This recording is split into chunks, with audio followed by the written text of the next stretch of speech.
Whether you're a lifelong keeper or just getting started, help us encourage responsible keeping, conservation, and public education in the interest of keeping our reptiles safe and healthy as we protect them for future generations. You're invited to spend time with us as we experience these awesome animals together on Intrepid Exotics. Hey guys. All right, can everybody hear me okay? Had a little bit of technical difficulties there for a minute, which is no surprise. It always happens. Okay. So I made sure we're coming through okay. I'm going to say hello to everybody that's here. Gerald, yeah, I said hello to you in the chat a little while ago. Cool. Hey, how are you? Gerald. Gee. Hey, how you doing, David? Good to see you. Hey, Laura. I didn't have to steal you from Wally tonight.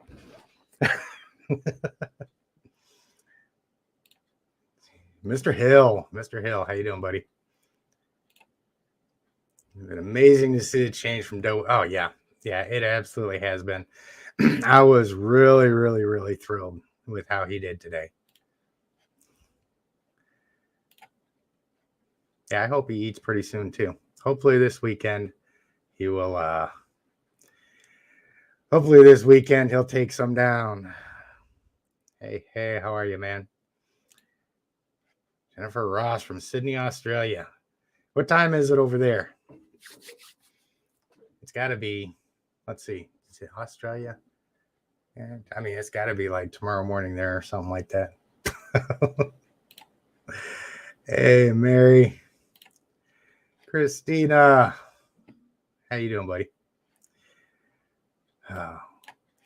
So, yeah, man. Yep, that sounds about right. So, yeah, I had so many folks that have gotten really invested in this series that I just thought it'd be a really cool idea to sit back tonight and take questions and talk about him. I've got a couple people that might be popping in here at some point, kind of depending on what their schedule ends up being. I know John from Tipping Scales, he's got to work tonight. So if you're listening, hey, if you get off work before we get done jacking our jaws here, then we'll get you to come on. And Lucas from the Retic Lounge might come on if he gets back. I guess he's out with the in-laws this evening. If he gets in early enough, he might pop in. Really want to start having him on a little bit more and see if we can't push the Retic Lounge podcast that they've got started. If you guys haven't seen it, you'll definitely want to get in there. Those two really do a good job. They've got a really professional setup, and they've got a lot of experience, and they've got some good folks that they have on too. So, and yeah, let's see. Oh yeah. And it's really a shame almost. It's bittersweet that he's starting to come around now, because I've kind of gotten into the habit of getting on here and filming videos with him like every other day, just going in and handling and stuff like that. But we really are getting to the point now where I don't think we're going to have too many more occasions where anything is going to happen except him just becoming more and more sociable and friendlier and easier to work with. We'll see. I might actually go ahead and get him out in a little while. We'll see. If we get enough people on, get enough interest and so forth, I may go out and see what he does. Hey. Thank you so much. Yeah, he's just done so good. The only thing I wish would have been a little bit different is when I had him outside earlier, I finally let him get up on my shoulder, and I was hoping he's going to just come around the other direction and start coming back down, but he went like right down my back, and I waited too long to get control of him, so I had to kind of pull him over my shoulder. But yeah, he'll definitely be in some videos. Even if I'm making unrelated videos, I'll make a point of bringing him out for a second, or including a couple minutes of something, just so that we can see what how he's doing. And I've really got to get this enclosure. This has got to be a project that I get started this weekend. I know last time it was dark in here, so you couldn't see it, but that cabinet right there is getting worked up for a new Super Dwarf retic.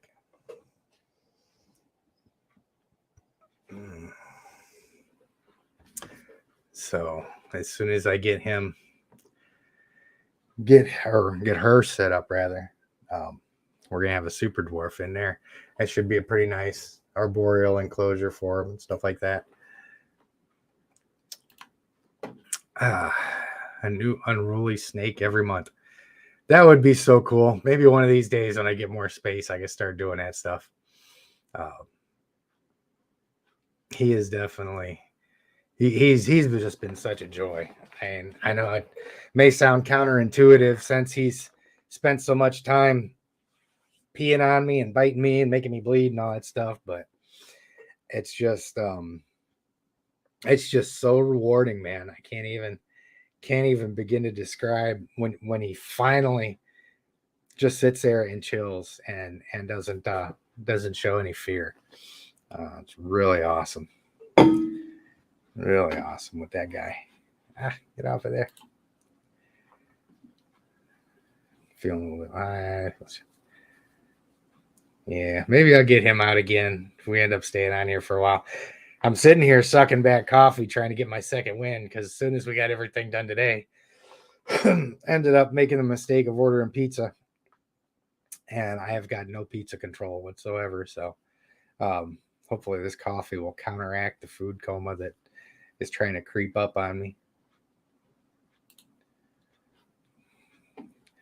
Most challenging thing about working with Bob has been always getting into his enclosure. That's why it was such a huge deal today when we managed to, negotiate, when him and I was able to negotiate getting in there, give him a little bit of space and I'd take a little bit of space, and we finally found that happy medium there. It's always the worst part because you're disturbing them when you first go into the enclosure and you pop their hide off of them and you're like, dude, I was sleeping. I know how I'd feel if somebody came into my room at 3:00 in the morning, pulled blankets back and said, come here, I'm going to pick you up. So that's always the worst part of it. But everything else has really been standard with him. I've had a couple people ask, can you do videos on handling boas, or can you do videos on handling corn snakes and all that stuff? But the fact is that they're all pretty much the same from a handling perspective. The snakes have got their basic instincts, they've got their basic reactions. You'll see little nuances and stuff like that in between them, but what I do with him is a spicy little Sri Lankan is the same thing you'll do with a new retic that you get, with a new berm, with a new ball python, whatever it is. So there's not a lot of huge differences. There can be nuances between species and stuff, but like if that would have been a retic, and you guys will get to see when that Super Dwarf retic gets here, I'll go ahead and film the unboxing and the first handling and stuff like that. And again, for you guys that don't have a whole lot of experience, you'll get to see that difference between the first interaction with a Super Dwarf retic, a locality retic, and this guy. Big difference. Really made me confident about getting a snake as a pet.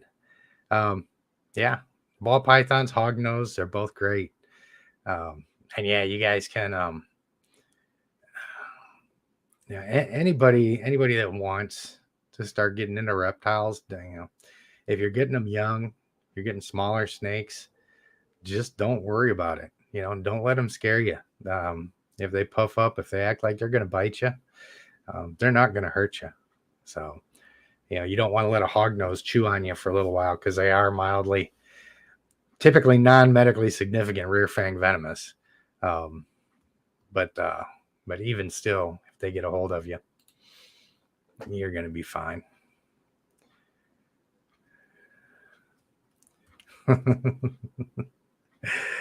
Yeah, John's at work. So unfortunately, he's not able to make it in. For those of you guys that aren't familiar with him too, John at Tipping Scales, pretty good dude. I really like his delivery on stuff. That's why one of these days we're gonna get our schedules to coordinate here, and we'll actually get on.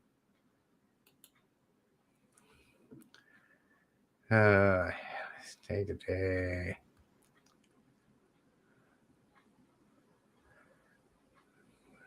Have time. Okay, so I'm guessing, if you're on day 5 working with your snake and he's puffing his throat, then all you can do is just watch the way we work with the Sri Lankan here. Watch the way I manage him and just keep going. Day 5 with the Sri Lankan, he was still biting, he was still thrashing. It just takes time keeping these guys supported and letting them get comfortable. I think this is a colubrid that you were talking about here. And colubrids aren't quite as bright as a general rule as pythons are. So you will have varying levels of success with those. I've got a Florida king snake, and his demeanor is really almost insect-like. He's pretty much just always cruising around. He doesn't look like doesn't look like he really thinks about things a whole lot. He's looking for food, or he's sleeping, or he's getting scared by something. So it's a little bit different. Reaction you get from them than you do from pythons and boas and so forth. So, yes, indeed. Let's see. We got 34 people on here. Everybody need to hit the like and get it out and all that cool stuff. And if you're just now getting on to, and you're not really familiar with what it is that we're talking about, here over the course of the last month or so, we got a brand new Sri Lankan python who was, he came from, this was a question that I got too. Somebody was asking, well, did he come from a bad home? Was he abused? And absolutely not. He came from an excellent breeder. Came from a gentleman that it's not uncommon for him to produce $50,000 plus snakes. And he's top-notch guy. He's got a great facility I've been to a bunch of times. He just got this animal and he hasn't had time to work with him. And when he was looking for somebody to give him to, I came to mind because he knew this was going to happen. He knew I was going to get him over here. And, I had the time to get him socialized and stuff like that, and give him a good home, give him a good life. So yeah, he was definitely not abused or anything like that, but he was very unhappy about ever being handled when I got him. So, and yeah, again too, we've got the Patreon out there. Really working on building that up, man. I'd like to get the Patreon built up so that I can really start putting more resources into the channel. For those of you guys that don't know, I do GPS mapping for a gas company out here. So I don't breed, I don't sell animals, I don't do any of that stuff. So this whole operation runs off of my paycheck. So it'd really be cool to get the Patreon built up some, really get the YouTube channel kicking so that I can start taking all of that stuff, putting it back into stuff like more enclosures, more animals, better recording equipment, all the stuff that ties into making all this stuff work. Because it does take a certain level of ingenuity to, take the 25 animals that I've got here and make progressively, to just keep making content with those same animals and stuff. This is why I was so excited to get the Sri Lankan, because I've been wanting for so long to make a series about a troublesome animal and get them socialized. So this was a perfect opportunity to do that. But yeah, by all means, jump on in there if you can. It's just going to keep growing. I'm going to keep doing this. I'm going to build it up either way, but let's see.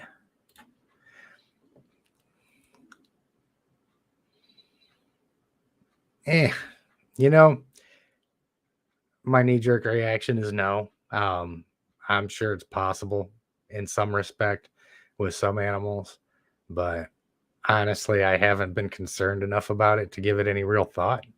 Um, the one thing about reptiles is they're not terribly hard to keep clean.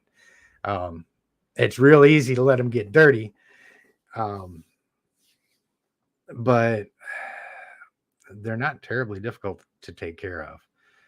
And as long as you keep their enclosures cleaned up after them, um, yeah, you can regularly giving your snakes baths and things like that, changing their water and all that stuff, and keep them healthy. Nah, I've never caught anything from any of my reptiles. So if anybody knows of any details around it, I know Christina, um, she's a really well-educated lady. If she's got any pointers on that, then by all means, throw them out there. But I don't really have anything intelligent to say on salmonella. Like I say, I haven't looked into it enough to really um, speak intelligently on it. Ah,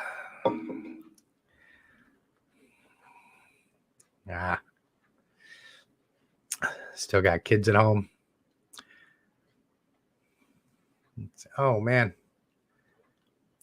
I thought I was all caught up on the comments. I'm still way up there. Look at me go. Let's see, always a risk. Yeah, yeah. So Christina kind of echoed what I said, which makes me feel good.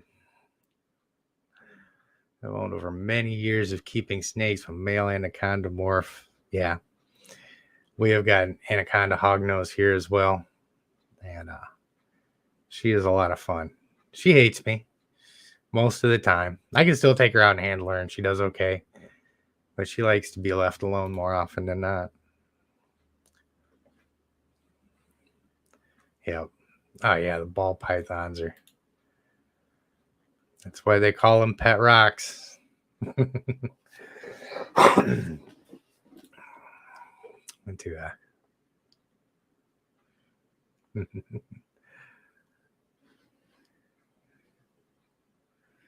Oh wow, you had a ball python that was thrashing around like that, huh?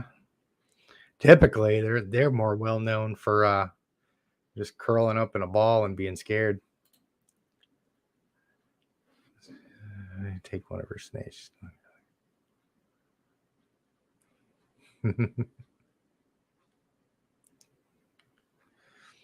That's awesome.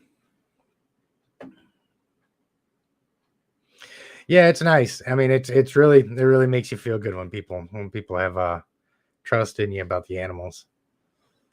And that was one thing that really made me feel good was when Aubrey contacted me and let me know that he had those two animals and he wanted to see me using them for educational stuff, especially the one that was really spicy. So it does. It really makes you feel good when people have faith in your abilities and stuff like that. So, and if you think it's respiratory problems, couple things on him: check for excessive salivation, listen to his breathing, check to see if it's raspy or anything like that. And ultimately, if you've got any questions, just take him to a vet and they'll be able to tell. But they are pretty hardy animals, as long as your parameters are right and you don't see any physical symptoms of it. I mean, you should be good. A lot. I mean, that's just a reptile thing, puffing the throat out. Some snakes will puff a little bit. Some of them flatten their heads. A lot of lizards, monitor lizards, and so forth will puff their throat out when they get. Yeah, man. I did not curse colubrids. I love colubrids, but they're not always as intelligent as our pythons are. Jay has been doing awesome. He's back there getting ready to go into shed. So, of course, I've been hosing him down on a pretty regular basis. But, yeah, I had him out the other day. again, he does great when he comes out. I'm really happy with him. And I'm really excited to have a retic that I can take out and talk about and stuff like that without panting like I just ran 5 miles. I really want to get the big retics outside and start doing some stuff with them now. But you guys think I'm wiping my brow a lot when I'm in here working with him. Wait till I get outside. It's awesome, Bill. Yeah, I've been getting a lot of positive feedback from it, man. A lot of people have just gotten really invested in following along with the animals, which is why I'm, like I said, it's kind of bittersweet that we're coming to the tail end of that now because there's so many people. Oh, my co-pilot's awake, or my co-host rather. Look at this. What are you doing, crazy? There we go. She's nesting in the other chair. What are you doing, crazy? Huh? This dog's like 16 years old too, and still hops around like a puppy.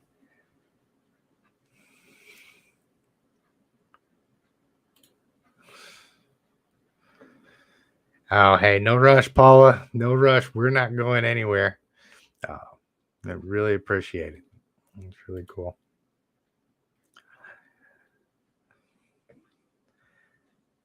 That's cool. See this, all of this stuff, man. It's really humbling to see folks.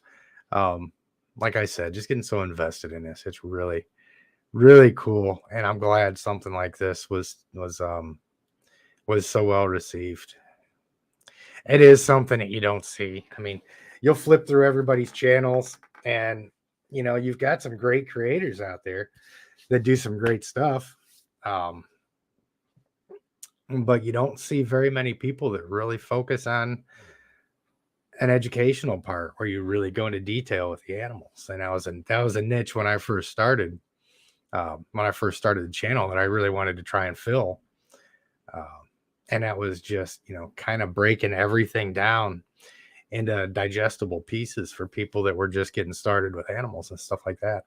And one really cool thing about this series is you see so many people that are so terrified of snake bites. Even from their little snakes or ball pythons and stuff. And I mean, if you actually sit down and you start from day one and you watch this whole series, and you're still afraid of snake bites, then maybe you need to just go with stuffed animals or something, because it's one thing I really wanted to drive home was that these small snakes like that, the small non-venomous snakes, they're not going to hurt you. You don't have to freak out. You don't have to let them scare you, because you're just going to scare them back in return. And being able to just ignore that and exude confidence with them, and then have the end result like we've got here. It was just really important to demonstrate that with them. So, and I know I'm bouncing around. Just try and keep up with me. I'm just going to follow down the list of comments as we go here. And talk about stuff as we go. I'm trying not to get as far behind as I did last time. Of course, I've got both my hands free now. I don't have an animal in my hands. That's awesome. Thank you, Lee.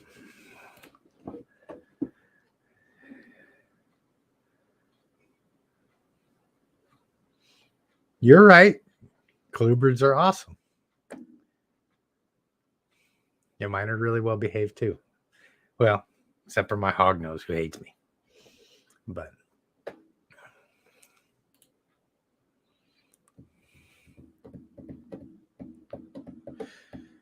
two retics and a boa. Well, it's it can be pretty exhausting. That's for sure.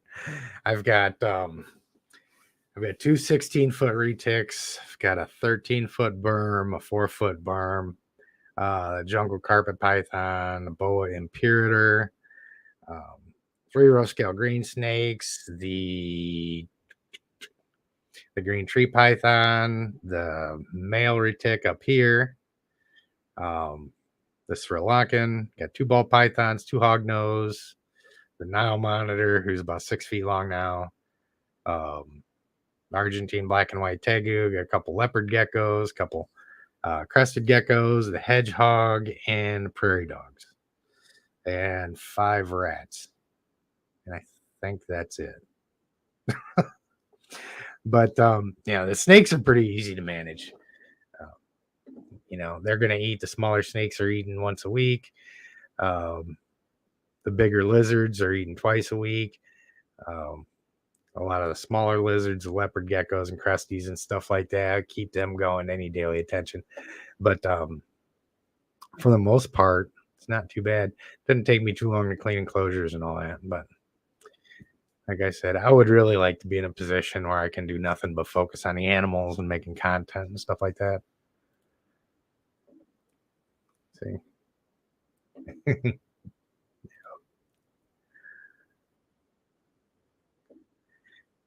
Oh yeah.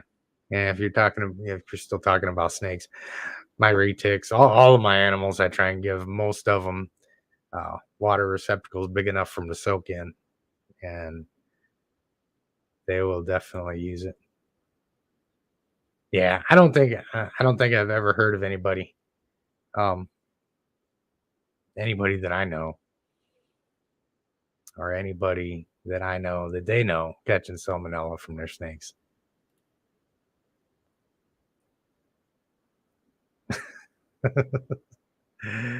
Yeah, Christine, we gotta work with Jeremy on this whole not licking reptiles thing. I mean, I know this is a frog, but I don't know if you caught Brian Cusco's last video. They were down in Florida, and Jeremy has just got this thing where he's down there like he's licking the frog, holding the snake up over his mouth, just like a little kid. Everything's got to go in his mouth. And I have to keep an eye on him. I wish I would have been down there in Florida, man. It looked like they had a good group of guys out there.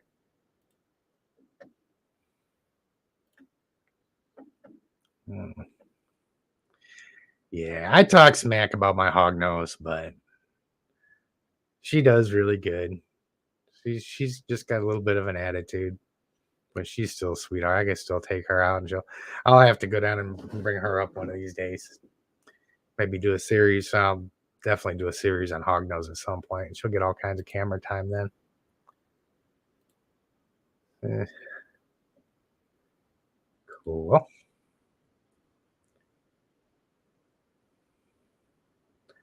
Awesome. Hey, thank you, sir.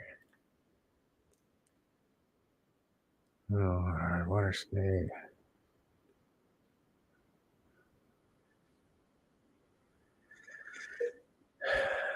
Picked up a large water snake we caught by the tail for a little while. Never caught a wild bitey snake. Well, holding it by the tail is not the preferred technique.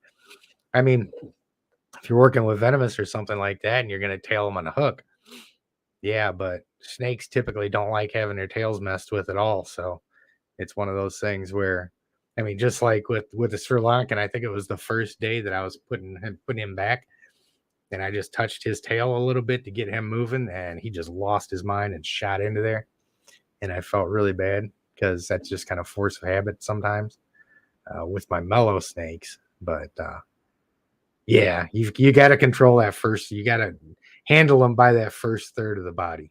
If you try anything less than that, then they're going to be dangling. You'll see the whole time I'm working with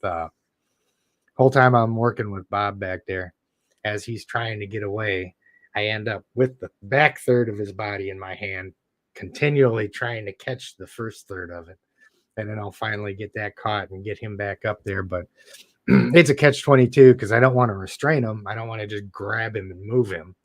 I want him to feel like he's free to move and stuff like that, and don't want him to feel restrained. But at the same time, I got to try to stay underneath that front end of him. So I always describe it as trying to climb a rope that's running away from you. But yeah, pretty much you get a hold of their tail, especially a wild one. They're just not gonna like you. Hey, Derek.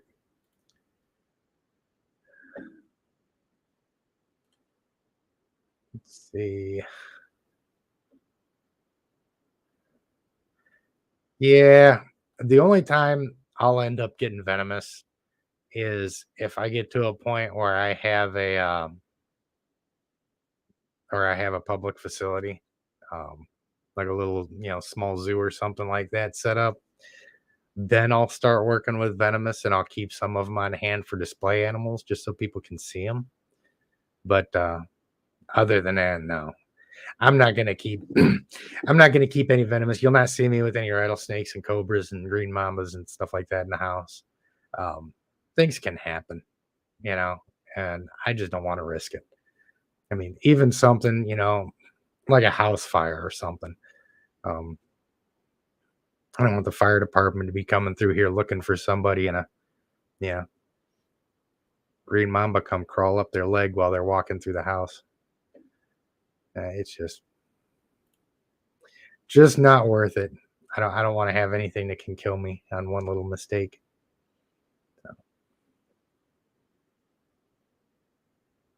Oh yeah, yeah. You definitely don't want to pick up turtles by the tail of any kind. You'll end up breaking their spine off right there, just outside their shell.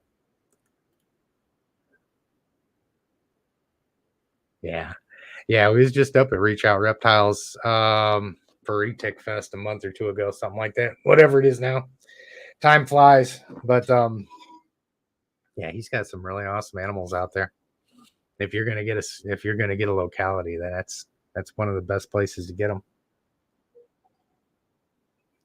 And I'm really looking forward to getting this little girl too.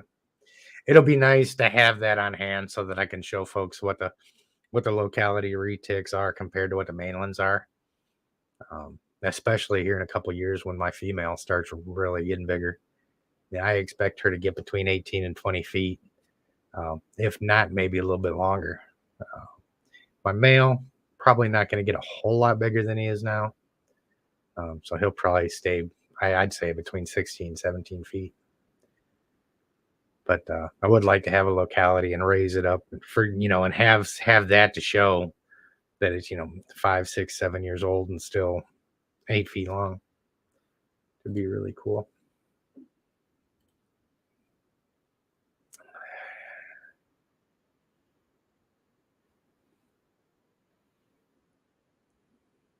Yep.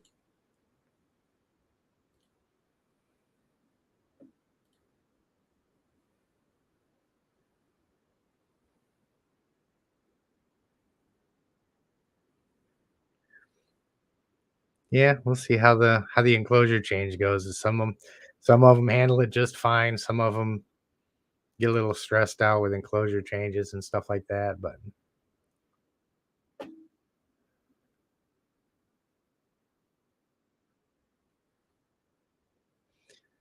let's see.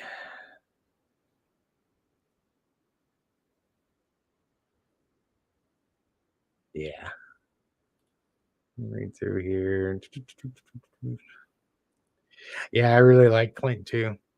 If I would have had more time today, like by the time I actually had to run down again and get crickets for the green snakes, but I was gonna go trolling through Clint's videos and find one of the spots where he was talking about super chats and get his little super chat pop up. I just didn't have time to get it.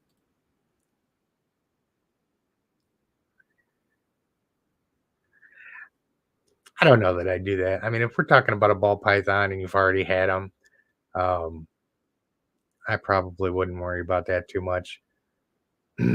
He should be fine to handle.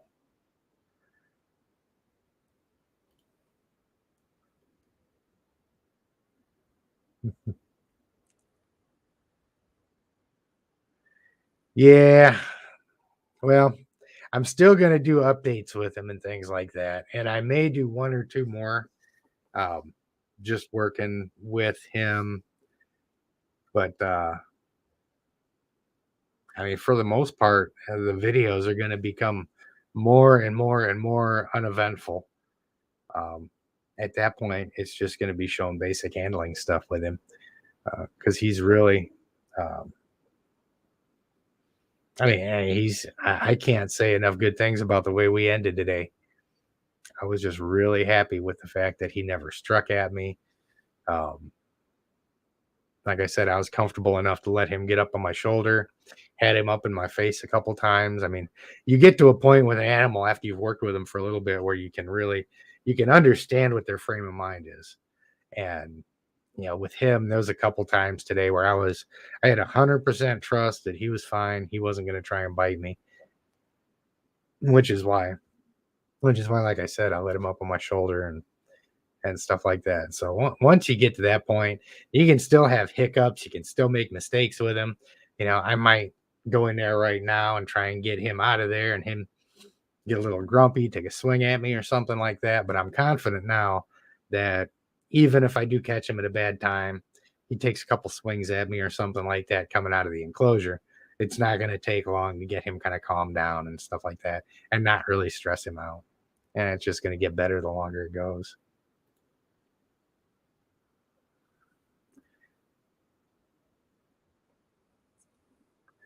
But yeah, I was really happy with the way everything ended today. Hello, Gene and Jenny. I recognize a whole lot of you folks from the comments, man. Like I said, it's been really cool. There's been so much interest. Hey, man. Good to see you.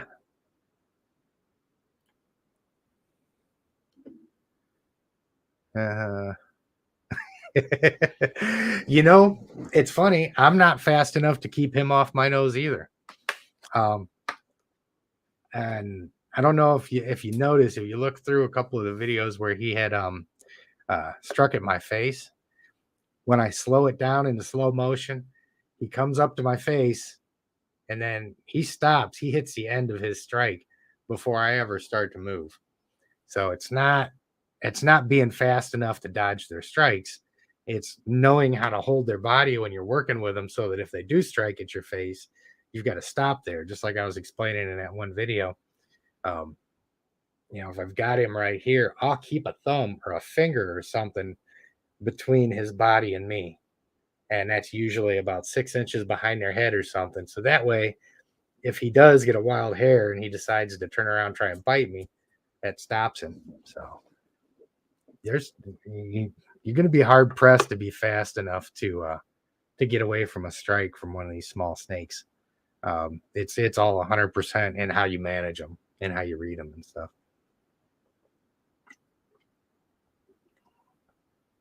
And the pay attention part's not hard. The first couple times you get popped, you'll pay attention after that. That's a self-correcting issue. The less you pay attention, the more you'll want to pay attention because you'll get tired of bleeding all over the place.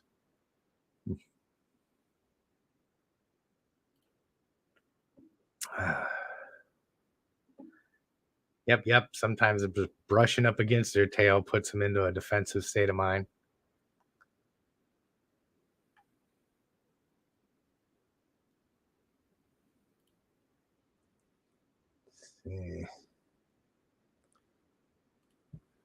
Heidi, what's going on, you?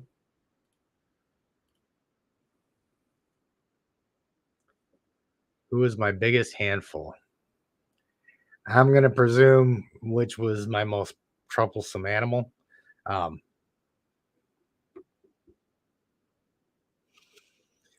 Nile monitor had his moments where he was kind of tough, but I think probably the most difficult animal I've had was my male retic. When I got him, he was maybe 12 feet long and terrified of people. That would have been a really good one. This was before I ever started the channel.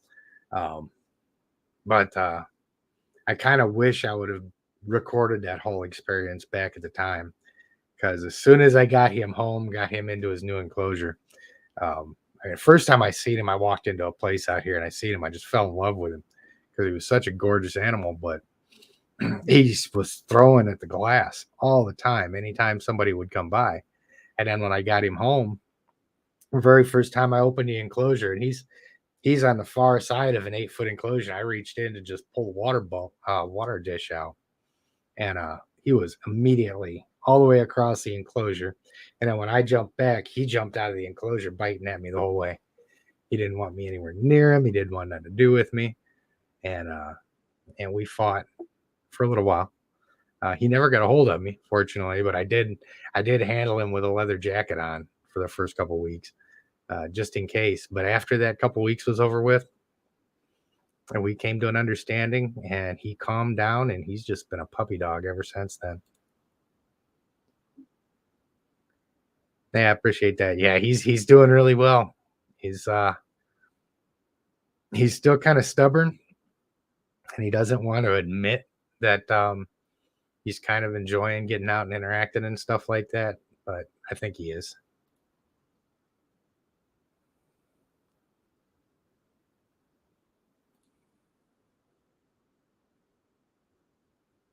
Yeah. Go through here and see what we got. Awesome. Appreciate that, man.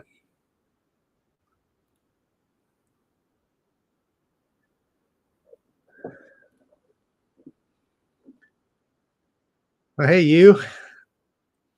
I seen you in the comments a little bit earlier today on that last video. Good to see you. Yeah, he's doing amazing. Like I said, I may get up and pull him out in a minute. Yeah, those rough scale green snakes, man, are so funny. I'll sit here every now and then and I'll hear a little knocking in the background, and they're really chill most of the time. But every now and then, it's like all three of them will start darting around the inside of that enclosure like mad.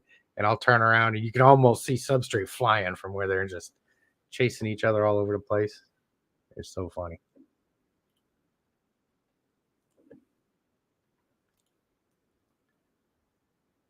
Yeah, I will go get my hog nose at some point. Maybe if I end up getting somebody else on to kind of keep everybody busy, I'll sneak off and go get her for a couple minutes.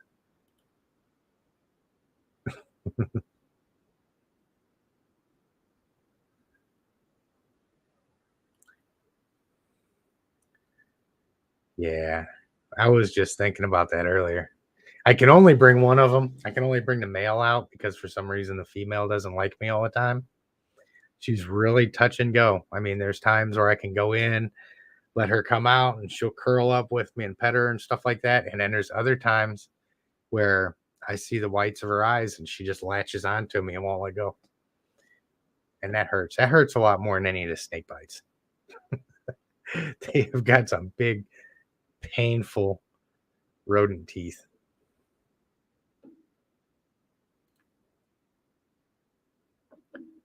To brumate or not brumate the hognose?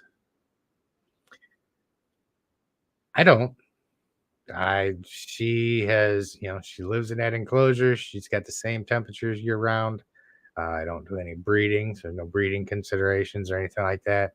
If anybody else does, then um, I'd be more than happy to put that up there and let you guys talk about that. But yeah, I don't brumate mine.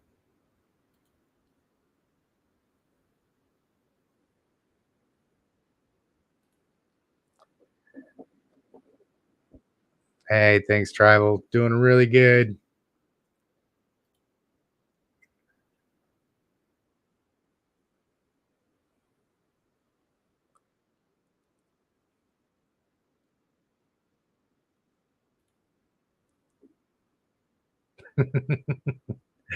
Yeah, hognose. I think they've got the biggest attitude of any snake in the world. They're awesome. Of course, I like anything with an attitude. I got a lot of respect for that.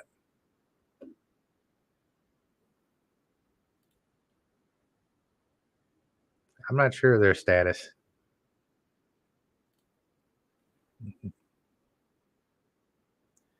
Yep, same here. And I had one tarantula and a Goliath bird eater that was doing really well for a really long time. And then I went in there and found that I'd lost her to a bad molt. And I just never got another one. I really, really liked that damn tarantula too. That was a sad day.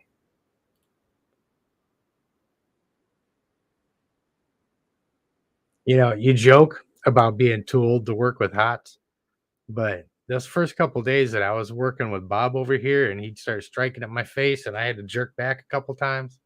I woke up the next morning at work. I was like, damn, what did I do to my neck? And the only thing it could have been was from when I was jerking away from him. It's just terrible getting old. It hurts my heart.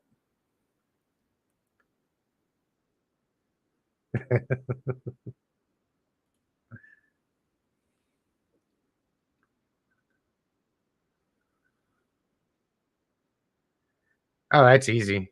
There's a lot of husbands out there that like snakes. I mean, if your husband doesn't like them, that, just tell him. Say there's a lot of men out there that absolutely love wildlife and snakes and stuff like that. So just get snakes.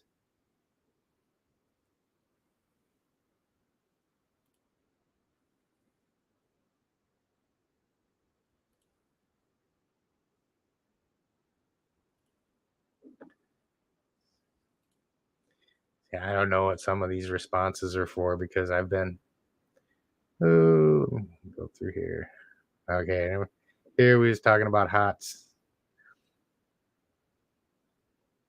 talking about losing fingers with venomous snakes and stuff like that. Yeah, that's right about where I'm at.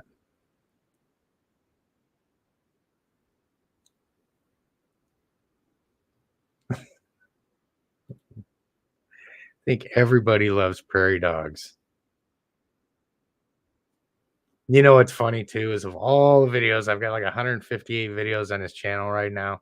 I think the ones with the most views is still the prairie dogs. I did one video on them when I first started the channel. And every time I look at the stats over the like a 28-day period is what I keep up and track the stats off of.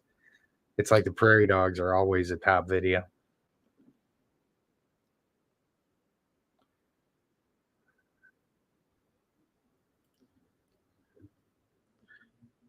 Hey, same here.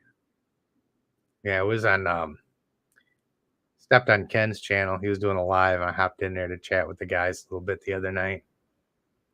So had an interesting conversation about live feeding that I'll not go into, but yeah, yeah, the guys over 666 are pretty good dudes. Him and Ken both. Mhm. Yeah, he was. Today was the day that I saw him the most at ease. That time when I mean he was curled up on me like a little cinnamon roll, and I was sitting there. I mean, he was hanging over my arm, and I could just there was no tension in his body at all. And he was just laying there. He finally said, "Okay, I'm just gonna chill out here."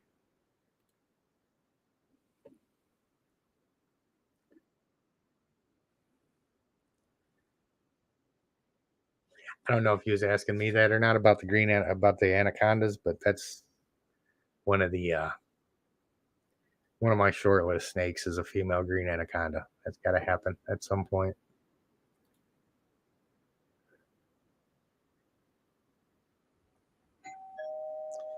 What the hell? There's somebody at the door. They're just gonna have to wait.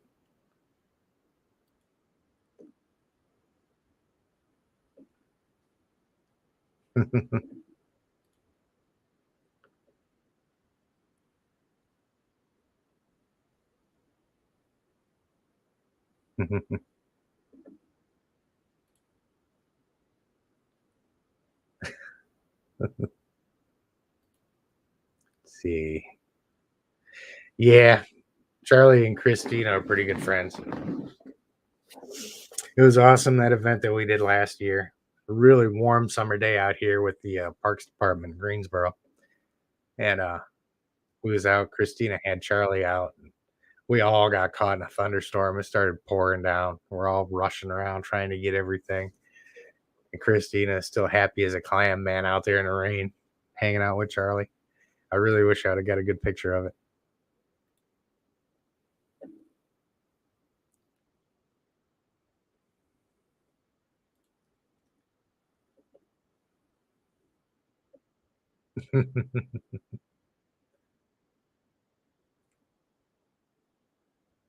See.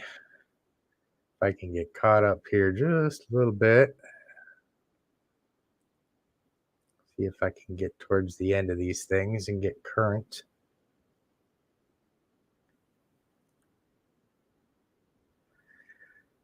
That one. Oh no, the door's covered.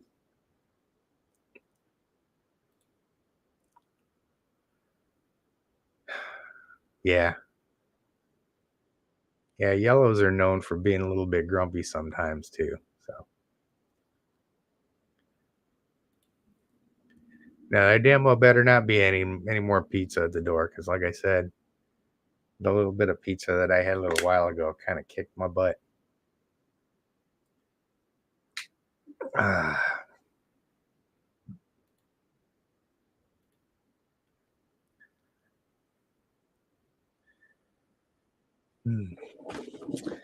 You know what? Let me see something here. I guess we probably should get Bob out, since this is like the like I said, I think episode 10 is going to be the last one in the series.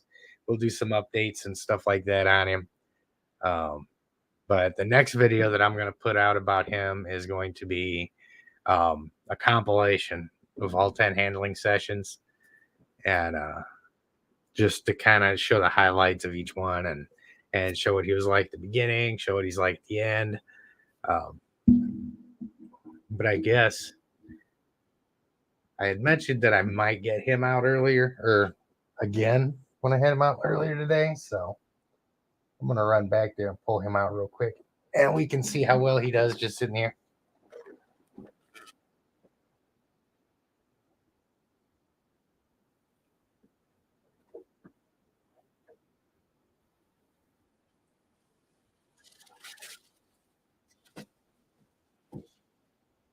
He's already not happy. His eyes lifted up, so he's getting all huffy. Come on, buddy. Oh, we're going to do this again. I know, you're not going to be happy about it. I know. See, we're going to go like most of the day without a strike, and now you're going to get really mad at me.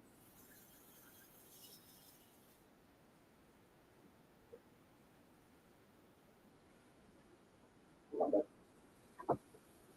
Come on. Come on.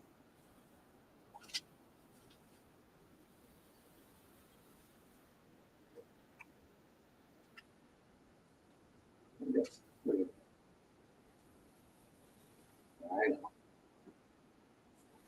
I know. Okay.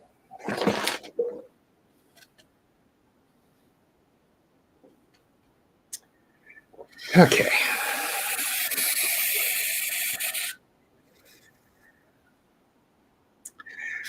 Believe it or not, he didn't try and bite me that time either. He just made a whole lot of noise. I don't know how well you can hear him, but hey, Fago, how you doing, buddy? There. Yes. He is definitely a hissy snake, but I mean,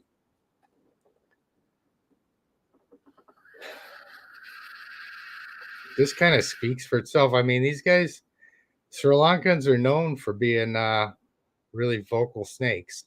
So it's not like that, that huffiness is always going to be a really, really bad sign. But I mean, look at the difference from the first day. I mean, he came right out. He squirmed around on me a little bit coming out of the enclosure, but again, he didn't strike at me. I even had my hand. I know you couldn't see it because my back was to the camera and all that, but he came over and I put my hand right over his head, and he just still didn't try and strike at me. So, I mean, that's good progress. Come on, bud. He's so mad. Watch him end up getting me in the face or something like that on the very last day on a live stream. Watch him finally get me relaxed enough to jump up and pop me and start hanging off my nose.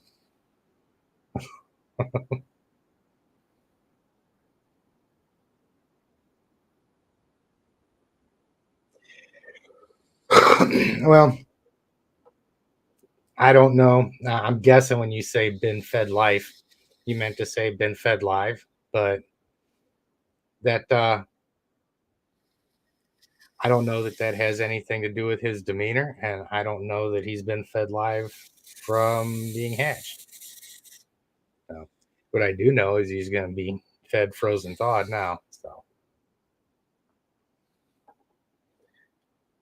and he'll be fine. The the big thing with him, the times that he's been offered food, is he's just been so stressed and had so much anxiety that it was all just defensive strikes on the prey item. So he was not happy about seeing it at all. But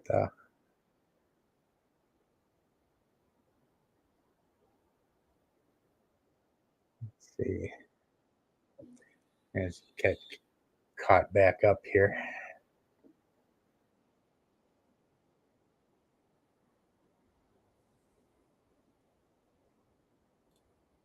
Yeah, appreciate that, Gene.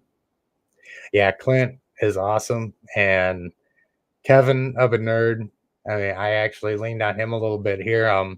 Before episode 9, before session 9 on this, I kind of picked Kevin's brain a little bit to see, what technique he thinks would work best going in the enclosure on him. So we talked about that a little bit, and then he um, watched episode 9 and kind of gave me his impressions on that. So we kind of compared notes. But by the time him and I actually connected, um, we were pretty much done. What are you doing? Now I can't go through this chat if you're gonna start. Oh, you just made me run over my toe. Come on, buddy. Just relax. Just relax.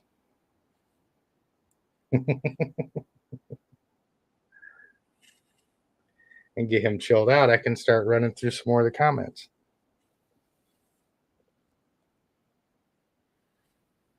There you go, bud.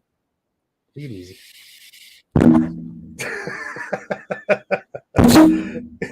Why are you biting the mic?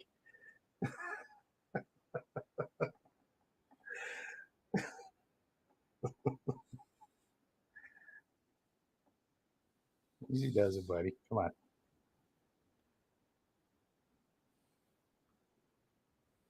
Okay. That was funny. As soon as I get him chilled out a little bit, I'll start scrolling comments again. Come on, bud. Come on. Quit being a goober.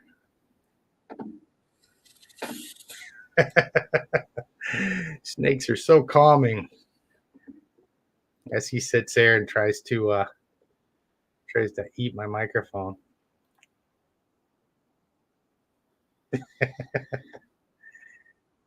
Yeah, well, he did really good at the end of the last episode there. We'll see how he does now. A random person wants to learn how to. I've thought about that. I've had people contact me in the past, and I've done video chats with people. Um, I need to start recording some of those, you know, um, and just kind of show how that whole thing progresses. Sometimes it's really pretty stressful to do. I've had people call me before, and they've been home by themselves with a 12-foot snake that they weren't really comfortable handling, and it had just gotten out of its enclosure, and they're trying to get it back in there, and they don't have anybody to help them. So I'm trying to talk them through this as best I can, so it can be kind of kind of nerve-wracking. But if I can, there have been other times where we've had really constructive episodes of talking folks through, just watching the snake's behavior and giving them pointers on how to approach it and stuff like that. Um, so I think it'd be really cool to be able to film some of that stuff and put that out there. Yeah, he's got some awesome patterns. Yeah, yeah, and that ties into the video chats and stuff like that.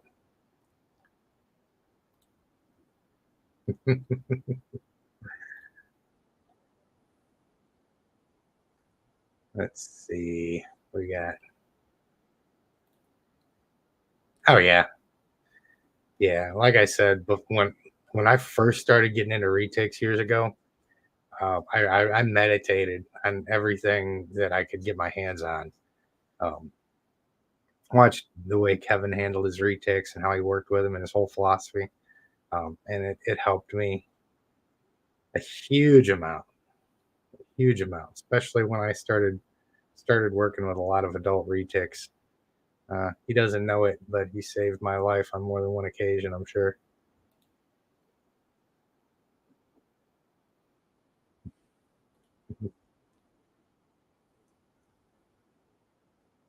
See,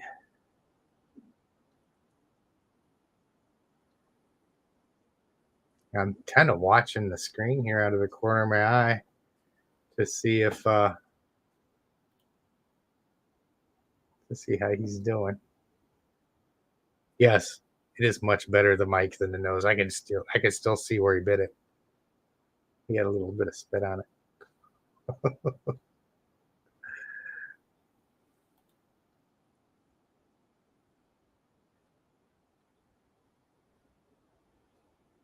Hey, that could be. That could very well be. There's a lot of debate on how much snakes can hear, but and a lot of people have thought for a long time, since they don't have external ears, that they can't hear. But the thing is about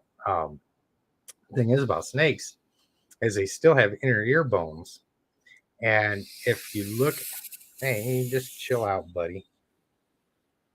Chill out. You're gonna hang out, and then I'm gonna put you away. I don't know if this webcam picks up the fact that his tongue was just hanging out like a quarter inch or something, sticking it out at me, and I'm gonna bite you. But they've still got the inner ear bones. But the way a snake's jaws, they've got the additional bone for their jaw before it goes out to there. Um, and I should really know the names of them, but I don't. But their inner ear bone fuses to that one bone in their jaw. So it's my thought that they probably have a wider range of hearing than we do, because technically they've got more. Really?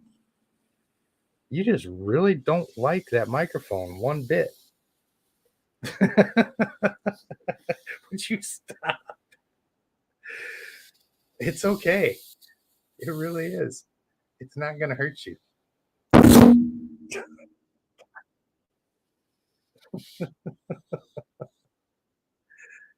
It's okay. Come on. It's okay.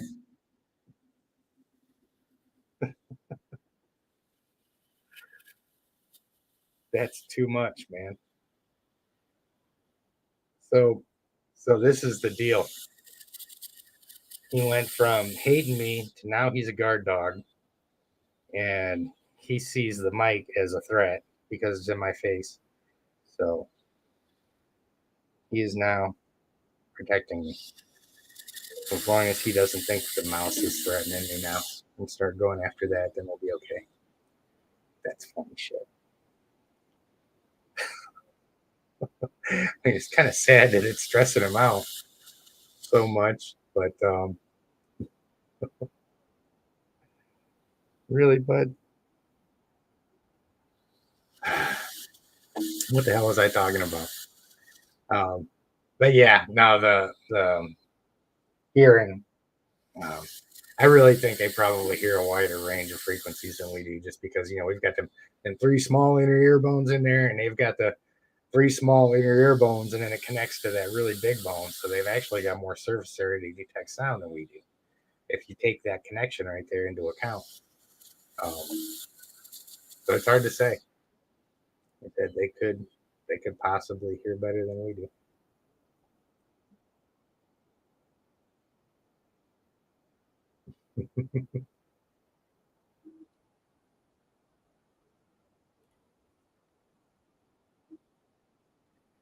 Yeah, I don't know how much my voice has helped, but I know I definitely. He's getting ready to do it again.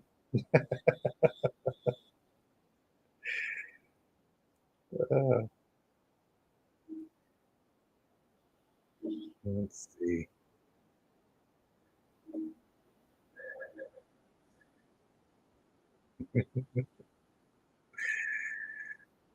Yeah, he does. I mean, we're still good. He still hasn't bit me. He's tearing the hell out of that mic, but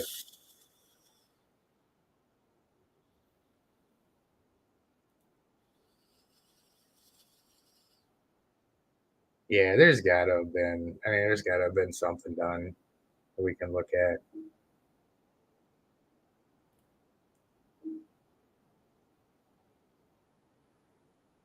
Yeah, and since these guys are on the ground so much too, um, maybe that's just an evolutionary adaptation for them to be able to, be more sensitive about detecting ground vibrations and stuff like that. Having that bone connected to there.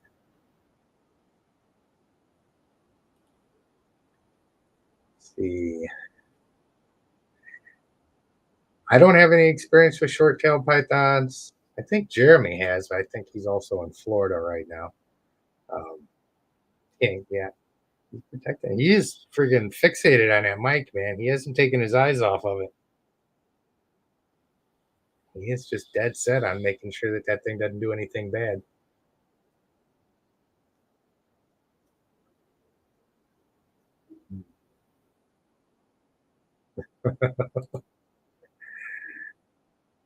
Yep, he's fixated on it.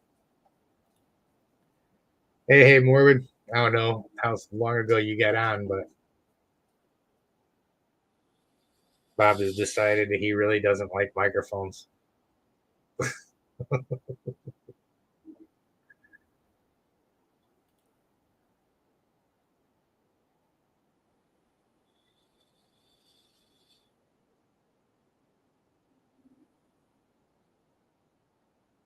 I mean, I can't say that's not the case, but it's my understanding that they're still functioning in our ear bones.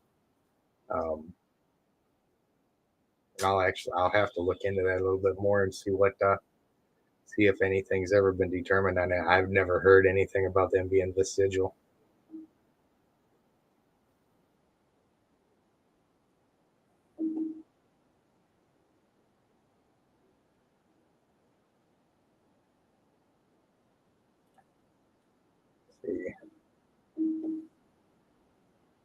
Yeah, I try and get him calmed down as quick as I can. He's still not calm. He's still wanting to tear that damn microphone apart.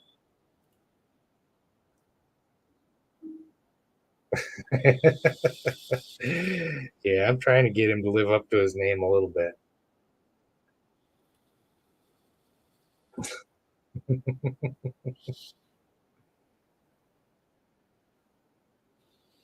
And he's gonna pop that damn thing again. I don't want to move the microphone too far away because,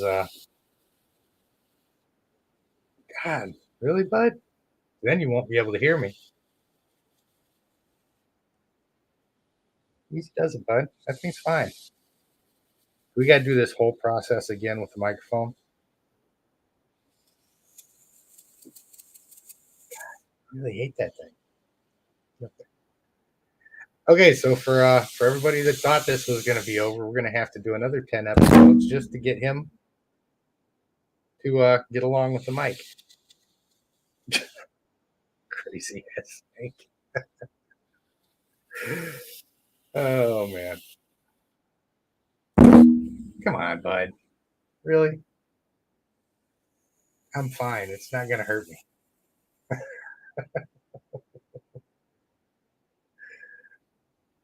Oh man. Okay, bud. I'm gonna back him up for a second. Let him calm down, then put him back. There you go. No more microphone. It's okay. No more scary Mike. No more scary Mike. You're okay now. Okay? You're okay now. Okay. Okay. See? Get extra chin scratches for protecting me. You saved my life.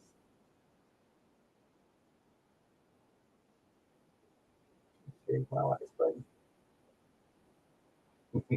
Such a good boy. Whether you want to be or not.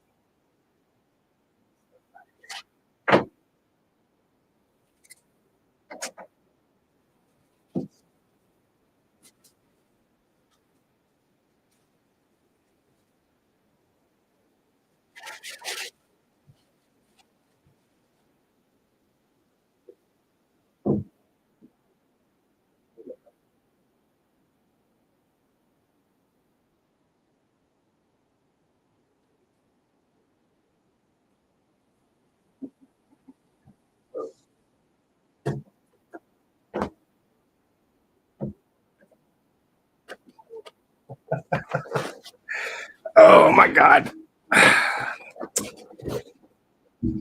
Okay. So that's the first snake I've ever had up here that decided to attack the microphone. But he still hasn't bitten me today, so we're good. So, all I can say is if you ever see me out in public with Bob here, you just better not try and mug me or nothing because he's got my back.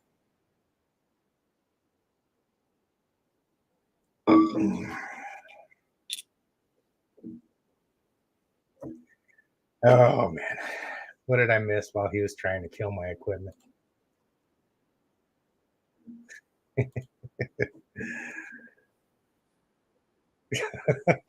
Yeah, I'm gonna have to play this back and see what it sounds like when he strikes that thing. That's so funny. That's funny. He is a really loud snake, man. Cracks me up.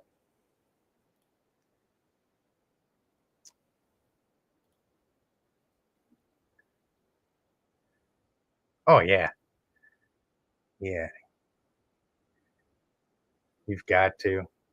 That's the thing, man. The animals a lot of times are gonna remember the last feeling that they have before they part trails with you. You know, even if you have something bad happen or they get stressed out, you know, you've always got to take enough time just to get them chilled out, just to have them have some kind of a pleasant feeling when you put them back in.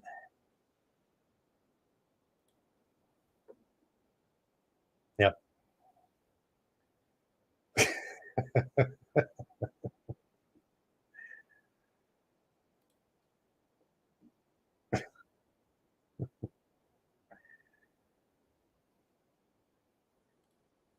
Oh, too funny. I know, right? I mean, this little miniature pincher over here, she ain't gonna scare anybody.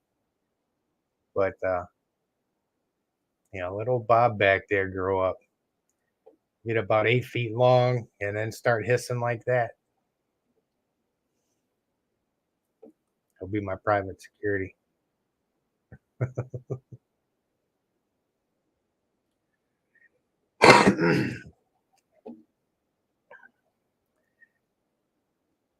I haven't even considered owning a Cobra Mustang.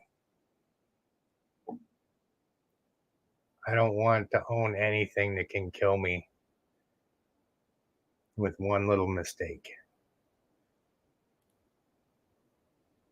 That would really be a bummer for me to make it through everything that I've made it through in this life, and to go downstairs and get killed by a snake.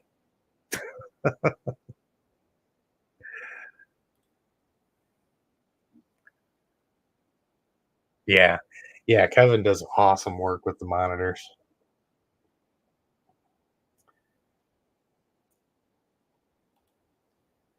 Let's see. Yeah, false water cobras don't count. They're on my short list to get as well.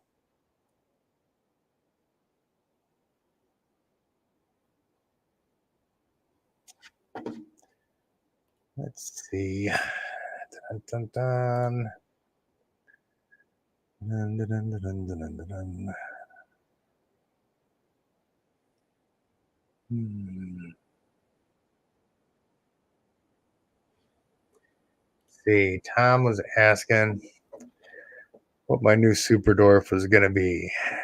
And he is, or she is rather, from a 34% Kalatoa, 17% Jampea. Um, and not entirely sure which animal it's going to be yet. So as far as what traits this specific one's going to have, I'll know when she gets here. I know I wanted a female, so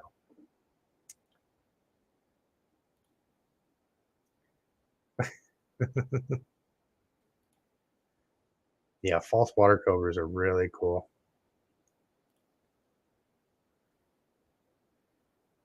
Mm.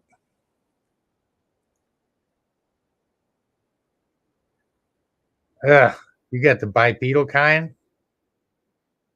Yeah, mine finally left home, so now she's got two of her own bipedal pets at home, and always calls me up complaining about them. And I would laugh at her, but she was really a good kid.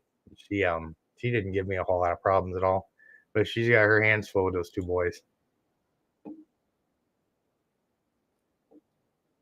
Um,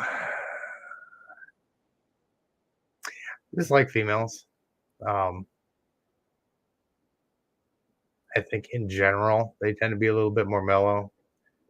Plus, they get a little bit larger. So,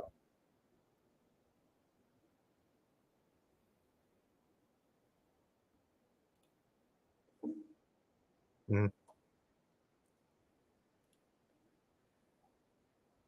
And I think I'm finally caught up.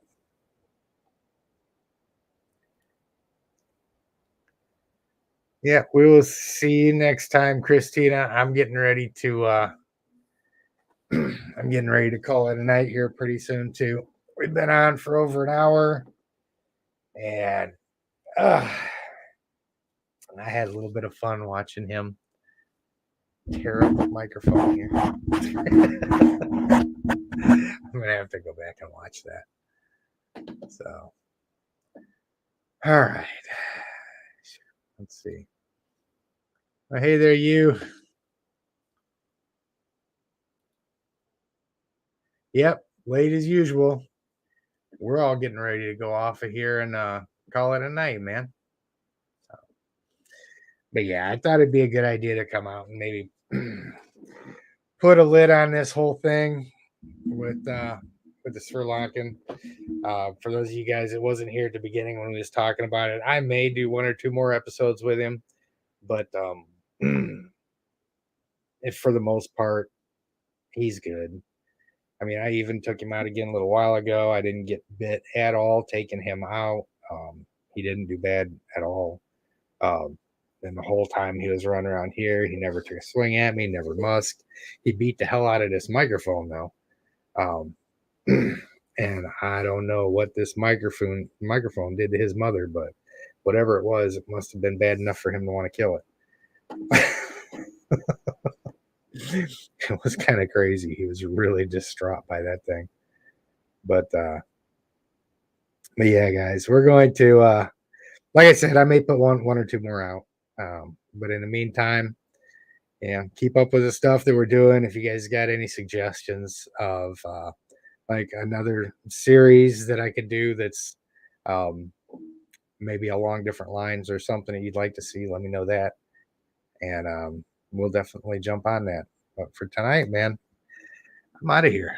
I'm gonna go take a nap and do yard work tomorrow and feed and take the big boys out. So maybe I'll try and do some film with them as well.